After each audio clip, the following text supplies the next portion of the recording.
नीलम जी पहले आप जवाब दीजिए। वो कह रहे हैं कि भाई मुख्यमंत्री 24 घंटे नॉट रीचेबल रहता है, आखिर कहां चले गए थे वो? क्या वो सेटिंग गेटिंग करने गए थे? देखिए, ये पूरी तरह से मीडिया के माध्यम से इसको प्रोपेगेंडा फैलाया गया कि हेमंत सोरेन आउट ऑफ मतलब टच। वो लगातार सबके सामने से हम लोग के साथ जुड़े हुए थे, एक एक मैसेज अपने ऑफिस में आ रही थी, तभी जाकर के सारा अपडेट दिया जा रहा था। और सीएम वहां पे निकले क्यों आए, उनका कुछ व्यक्तिगत तो टूर हो सकता है ना, कभी भी तो वो अपना व्यक्तिगत टूर के लिए भी कहीं जा सकते हैं। दिल्ली में गाड़ियां बरामद हुई नहीं मैडम, उनका बयान था कि वो झारखंड के बजट के लिए वहां चर्चा करने गए।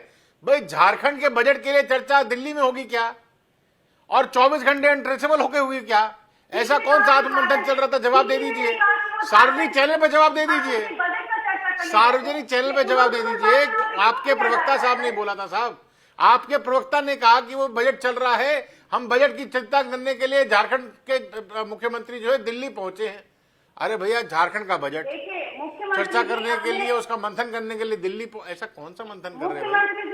बिना अधिकारियों के, बिना सरकार के, बिना विधायकों के, बिना मंत्रियों के आप कौन सा मंथन करने के लिए दिल्ली पहुंचे थे? जवाब दे दीजिए।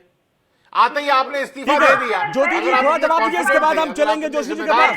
ज्योति जी गंभीर आरोप लगा था, थोड़ा जवाब दीजिए, इसके बाद हम चलेंगे जोशी जी के पास। इसलिए आपने ज्योति सिंह जी, इस्तीफा दिया। ज्योति सिंह जी जवाब दीजिए, गंभीर आरोप लगाया शिवम जी ने। क्या क्या क्या आरोप लगाया उन्होंने? ज्योति जी वो कह रहे हैं टीएमसी और कांग्रेस मिलकर लूट रही है और कांग्रेस बिना किसी सहारे के किसी राज्य में जा ही नहीं सकती।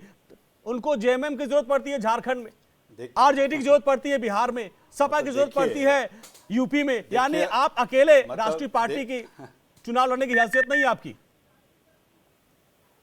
मतलब देखिए अंजनी जी, हाँ। देखिए ये साहस तो भारतीय बड़का झूठा पार्टी को ही हो सकता है, जो नीतीश कुमार ने बोला था, कोट नीतीश कुमार नॉट और अनकोट, उन्होंने बोला था। देखिए मतलब कि हद हो गई किसी बात की। अगर सुन लीजिए ना, अंजनी जी बोलने दीजिए, अंजनी जी बोलने दीजिए, अंजनी जी बोलने दीजिए ना, अंजनी जी मुझे बोलने दीजिए, सुन लीजिए शिवम जी, सुन लीजिए। आप इतना दिल पे क्यों ले गए भाई? इतनी बात बोले शिवम जी मान ली होती, उनको प्रधानमंत्री पद का दावेदार सुन लीजिए, इसके बाद हम जोशी जी के पास चलेंगे। जोशी जी, रोहित जी इंतजार कर रहे हैं। शिव जी, ज्योति जी जल्दी बोलिए। मेरी बात सुन ले, मेरी बात सुन ले। अब देखिए, ये अगर नीतीश कुमार के साथ जा रहे हैं तो अच्छी बात है, ये उत्तर प्रदेश में अपना दल के साथ जा रहे हैं, आरएलडी के साथ जा रहे हैं तो अच्छी बात है।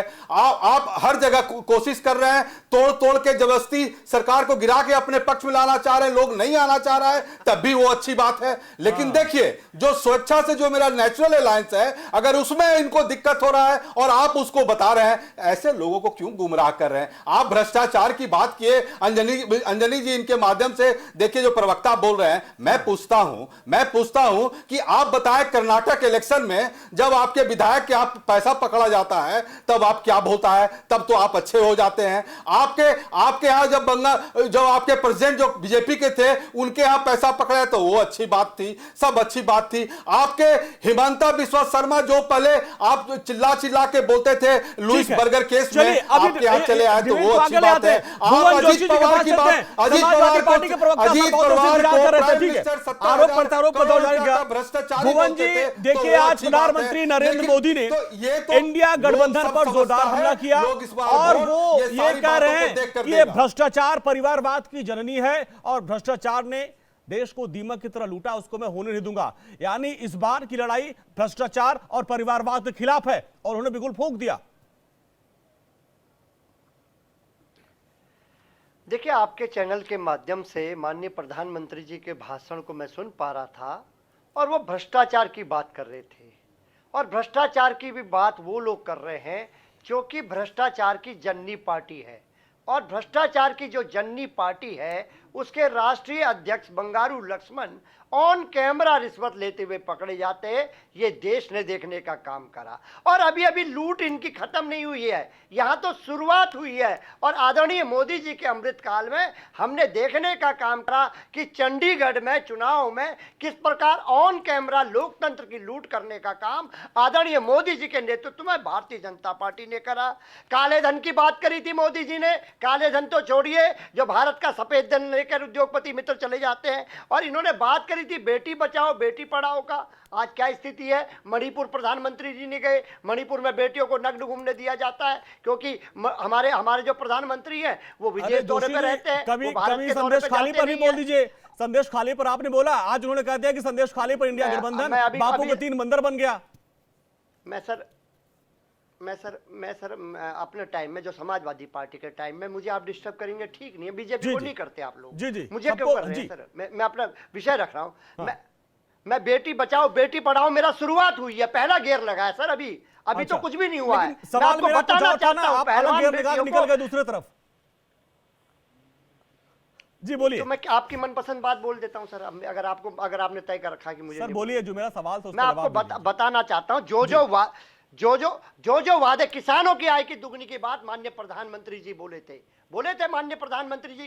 किसान आज बॉर्डर पे 3 काले कानून पे देश से माफी मांगने के बाद आज किसान क्या है, किसान को जिसको जय जवान जय किसान कहा गया, जिसका स्वागत फूलों से होता था, आज आदरणीय जी के अमृतकाल में, प्रधानमंत्री जी के अमृतकाल में क्या हो रहा है, उस पर गोली से अटैक किया जा रहा है, उस पर आंसू गैस छोड़ी जा रही है। ये अमृतकाल बनाने के लिए आदरणीय मोदी जी आपको देश के युवाओं ने भेजा था। और बहुत हुई महंगाई की बार, ये कहकर आप लोग आए थे सत्ता में। आज महंगाई का क्या आलम है। और अभी भ्रष्टाचार की आपकी बात मैं सुन पा रहा था। मैं पूछना चाहता हूं, जो ये भ्रष्टाचार के जो ये लोग हैं आपके चैनल के माध्यम से, अजीत पवार साहब हैं, आपके छगन भुजबल साहब है, और अभी आप लेके आए हैं वहाँ के महाराष्ट्र के पूर्व मुख्यमंत्री अशोक चौहान साहब को लेके आए। बहुत लंबी लिस्ट है ना, राणे हैं, हेमंत बिस्वा है। ये कौन से गंगा जल से धुल के पवित्र हो गए और इन पर मतलब आप मान रहे हैं कि ये लोग भ्रष्टाचारी थे, प्रधानमंत्री माननीय मोदी जी थे, जब तक कांग्रेस में थे लोग भ्रष्टाचारी थे। नहीं सुनिए, नहीं, अरे सर मैं ये तो कह रहा हूं,